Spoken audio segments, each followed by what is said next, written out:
ఈ సూర్యాపేట జిల్లా కేంద్రంలో ఏర్పాటు చేసిన విలేకరుల సమావేశానికి వచ్చేసిన మీ అందరికీ పేరు పేరున కృతజ్ఞతలు. ఈ తెలంగాణ రాష్ట్రంలో కాంగ్రెస్ ప్రభుత్వం, రేవంత్ రెడ్డి ప్రభుత్వం అనేది మాల సామాజిక వర్గాన్ని తెలంగాణ రాష్ట్రంలో లేకుండా చేయాలన్న ఒక కుట్రతోటి ఈరోజు మాల సామాజిక వర్గం పైన ఒక కుట్ర పన్నింది. వాళ్ళను అన్ని రకాలుగా దెబ్బ కొట్టాలని. మరి ఎందుకు రేవంత్ రెడ్డి గారికి మాల సామాజిక వర్గం అంటే అంత ద్వేషం?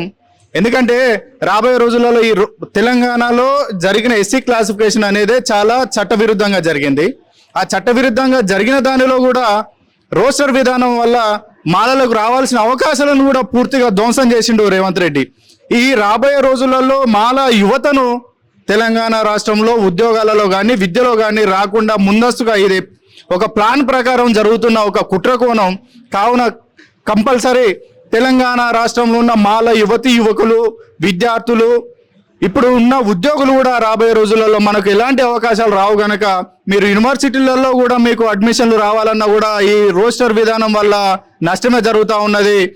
తెలంగాణ రాష్ట్రంలో 30 లక్షలకు పైగా ఉన్న మాలలను అతి తక్కువ చూపెట్టిన రేవంత్ రెడ్డి గారు మా మీద ఇంత కక్షపూరితంగా ఉంటే ఇప్పుడు తెలంగాణ రాష్ట్రంలో ఉన్న మా ఓట్లను అయితే మీరు తగ్గించలేరు.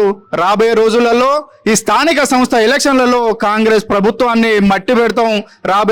ఈ కాంగ్రెస్ ప్రభుత్వాన్ని మట్ట పెట్టేందుకు చర్యలు తీసుకుంటా ఉన్నాం. ఈ నుంచి మేము ఖచ్చితంగా ప్రతి జిల్లాలో విద్యార్థులను, ఉద్యోగులను, యువకులను అందరినీ ఏకం చేసి కాంగ్రెస్ ప్రభుత్వం పైన ఎదురుదాడికి దిగుతాం. ఖచ్చితంగా మేము ఇక్కడ నుంచి హెచ్చరిస్తా ఉన్నాం.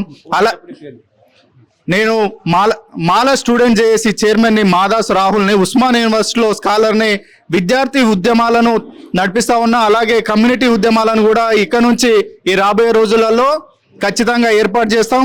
ఈ మాల సామాజిక వర్గాన్ని కాంగ్రెస్ ప్రభుత్వం నుంచి కాపాడుకునే చర్య కూడా మా యువకుల పైన ఉన్నదని చెప్పి తెలియజేస్తా ఉన్నా.